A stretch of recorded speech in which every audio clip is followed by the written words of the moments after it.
ये एक बड़ा कॉमन फिनोमेना है और ये हर घर की सूरत हाल है। इसमें हम तीन हिस्सों में इसको डिवाइड करेंगे। एक वो सारिफीन है हमारे ख़ास तौर पे लेस्को की अगर हम बात करें या ओवरऑल पाकिस्तान पूरे की बात करें, एक वो सारिफीन है जो प्रोटेक्टेड कैटेगरी में आते हैं, जिनके सिंगल फेज़ मीटर हैं और 200 से कम यूनिट हैं। तो उन सारिफीन के लिए तो कुछ बड़ी अहम चीज़ें जो करने की ख़ास ज़रूरत है। सबसे पहले तो ये है कि हमारी जो सबसे ज़्यादा गर्मियों में जो हमारी बिजली का इस्तेमाल है वो आमतौर पे बढ़ जाता है। तो उसके लिए सबसे पहले ये है कि हम अपनी इंसुलेशन प्रॉपर कराएं घर की। अब इंसुलेशन का क्या मतलब है? इंसुलेशन का मतलब ये कि हमारे घर जिस तरह बने हुए हैं वो गर्मियों में जो गर्मी है, सूरज की तपिश है, उसको बहुत ज़्यादा अब्जॉर्ब करें। तो हमें छतों के ऊपर जो है वो रिफ्लेक्टिव कोटिंग या वाइट पेंट, या आप उसको कह लें कि आम अल्फाज में एक सस्ता हल है, आप चूने को जो है वो पानी में मिला के या उसमें थोड़ा वाइट सीमेंट मिला के आप करें, ताकि जो सूरज की रोशनी है वो रिफ्लेक्ट करे वापस, वो एब्जॉर्ब कम हो। और इसी तरीके से हमारे कुछ इसमें फिर कुछ चीज़ें हैं जो नो कॉस्ट सोल्यूशंस हैं, लो कॉस्ट है या medium cost solution. Low cost या नो कॉस्ट तो वो है कि जी आपने जब कमरे से जाना है तो आपने जैसा आपने अभी कहा कि आपने बिजली पंखा चल रहा है, लाइट चल रही है, उसको बंद करके जाना है, चलते नहीं छोड़ना। ये तो हो गया ना, ये आपकी आदत से मुतल्लिक है। दूसरी चीज़ अहम ये है कि आपने वो छोटे छोटे काम करने हैं जो कि बड़े ज़रूरी हैं। अगर किसी के घर पुराना बल्ब लगा हुआ है या उसके घर एनर्जी सेवर लगा हुआ है तो उसको एलईडी लाइट से रिप्लेस किया जाए, ठीक है। फ़ैन पुराने लगे हुए हैं तो उसको आजकल के इन्वर्टर फ़ैन से तब्दील किया जाए। ये बड़े ज़्यादा कॉस्ट के सॉल्यूशंस नहीं हैं। सोलर तो बड़ा महंगा लाखों में है, ये चंद हज़ार के काम है इससे। लेकिन बिजली में खातिर ख्वाह यानी कि आजकल का जो इन्वर्टर पंखा है वो तकरीबन 70% बिजली की बचत कर रहा है। अच्छा। तो आपने अगर 2 पंखे रिप्लेस किए तो आपने तकरीबन 1.5 गुना बिजली की बचत कर ली। चलें, ये तो बड़ा ज़बरदस्त है जी। आप इन चीज़ों पे तो फौरी आप इस कोई प्लान करें, पंखे कम से कम चेंज और आजकल करें, काफ़ी कंपनियां आ गई हैं जो कहती है पुराने पंखे दें और नए जो लेटेस्ट पंखे हैं क्योंकि वो ले पंखा दें। तो गर्मी में सारा दिन चलता सारा दिन रहना है ना। चलता है, वो चाहे एसी वाला कमरा है, वो चाहे एसी के बिल्कुल बगैर ऐसे ही वाला है, वहाँ पंखे ने चलना है। दूसरी अहम बात ये है कि घर के जो मेजर लोड्स हैं, अगर वो 3 फेज़ मीटर लगा हुआ है, क्योंकि 3 फेज़ में टाइम का एक कंस्ट्रेंट है, पीक आवर्स आते हैं, एक नॉन पीक आवर्स हैं। तो अपनी मोटर, अपनी इस्त्री, अपनी वॉशिंग मशीन, अपना माइक्रोवेव ओवन, जितने भी हैवी लोड्स हैं वो कोशिश करें कि पीक आवर्स में ना चलाएं। पीक आवर्स कौन सी है? पीक आवर्स हमारे गवर्नमेंट चेंज करती रहती है, उसमें 6 से लेके 10 तक भी है, 5 से लेके 9 बजे तक का भी टाइम है। सर्दियों में कम हो जाता है और गर्मियों में ये ज़रा थोड़ा एक्सटेंड हो जाता है। तो हमने पीक आवर्स में जो है वो बिजली को कम से कम चलाना है।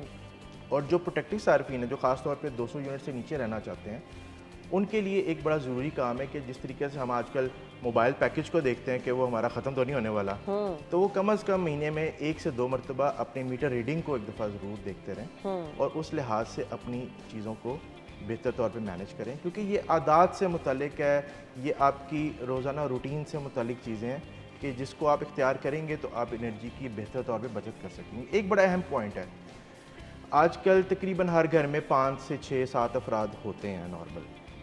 हर एक के पास एक एक 2-2 मोबाइल हैं, लैपटॉप्स हैं। आजकल जो फास्ट चार्जर्स आ रहे हैं मोबाइल के, वो तकरीबन 40 वाट, 50, 60 वाट, 65 वाट, इवन 120 वाट तक जा रहे हैं। तो अगर आप 6-7 चार्जर, लैपटॉप चार्जर, ये सारे आप इकट्ठे करें तो ये भी एक बहुत बड़ा लोड है। तो हमेशा जब भी मोबाइल चार्ज करें, लैपटॉप चार्ज करें, चार्जर को स्विच ऑफ ज़रूर करें। क्योंकि होता ये है कि आम तौर पे हमारे यहाँ स्टैंडर्ड की चीज़ें ज़रा कम ही मिलती हैं, तो नॉन स्टैंडर्ड चीज़ें होती हैं जो हमारी आम मार्केट से मिल रही होती हैं। तो वो जो है वो एक किस्म का आप कह लें वैम्पायर है बिजली का, वो लगा भी हुआ है और मोबाइल आपका साथ नहीं भी आपने लगाया तो तब भी वो बिजली का वो एक आपका अच्छा, अब सोर्स ये बन रहा आपकी बातों से मैं ये चीज़ हमारे यहाँ आम तासुर है ना, टीवी का स्विच लगा हुआ है, बटन ऑन है, आपने उसको पावर से ऑफ कर अब तो दिया। बल्कि कंपनियां ये कहती हैं कि आपने एलईडी जो टीवी है, जो लेटेस्ट टीवीज आ रहे हैं, उनको स्टैंड बाय मोड पे ना रखें, उसकी लाइफ भी कम होती है। बिजली की बचत के साथ साथ आप अपने अप्लाइंसेस की भी जो है वो लाइफ को प्रोलॉन्ग कर सकते हैं, उनको स्टैंड बाय मोड पे कम से कम रखा जाए, ताकि ये अब आप देखें टीवी की भी रेड लाइट जल रही है छोटी सी, मोबाइल के चार्जर की भी, लैपटॉप के चार्जर की भी, वो चल रहे हैं। ऐसे ही वो होता एक किस्म के आपके बिजली के वैम्पायर्स हैं जो बिजली चूसी जा रहे हैं। चार्जर जिस घर में लगा है, जहाँ जहाँ लगा है, वो 2-3 पॉइंट पे सारा दिन लगे रहते हैं। आप आते जाते बस वो पेन लगाते हैं, मोबाइल चार्ज करते हैं, उतारते हैं, चले जाते हैं।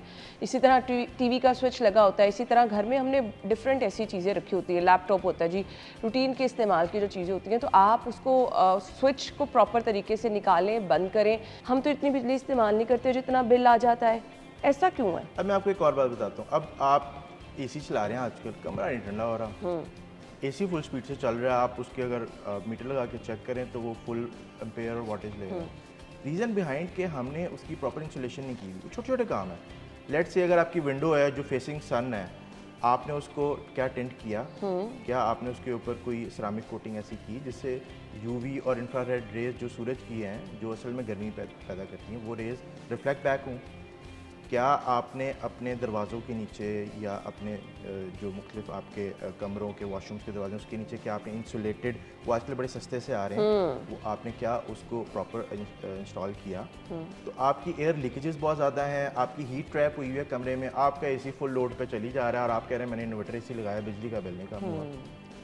तो सूरत हाल ये है कि बेशक ये टेक्नोलॉजी बड़ी ज़बरदस्त है जो इन्वर्टर एसी की है, लेकिन जो मेन चीज़ है कि क्या हमने प्रॉपर उस कमरे को जिसके अंदर एसी चल के ताकि वो अपनी वाटेज को कम करे, अपने एम्पेयर को नीचे लेके आए, क्या उसका बंदोबस्त भी किया हमने कि नहीं किया? तो ये कुछ छोटे छोटे काम है। इस तरह हमारे घरों में जो पुराने घर हैं उनमें वाटर पंप पुराने लगे हुए हैं जो 2-2 हॉर्स पावर 3-3 हॉर्स पावर के हैं।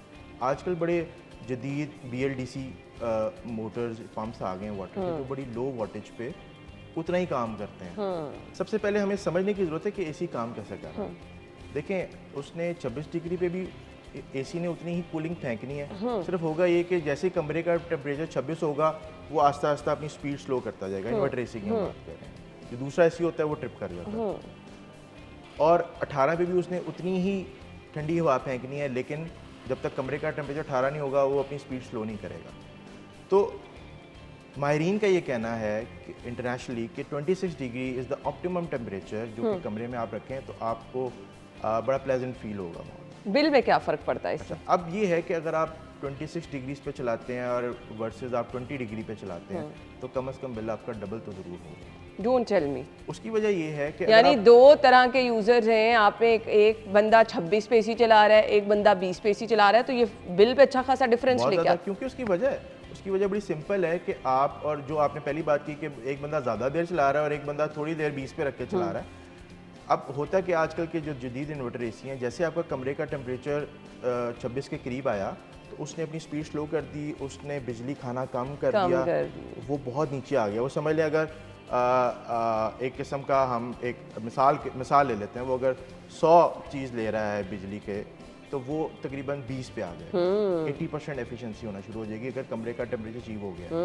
अच्छा, अब वही एसी आप बंद करें और घंटे बाद दोबारा चलाएंगे तो होगा क्या कि वो दोबारा पीक पे चलेगा। हाँ, बिल्कुल और फिर दोबारा, लेकिन इंस्टेड कि वही एसी 2 घंटे चलता रहेगा तो वो कम बिजली खाएगा। कम बिजली खाएगा। ठीक दिस इज द साइंस।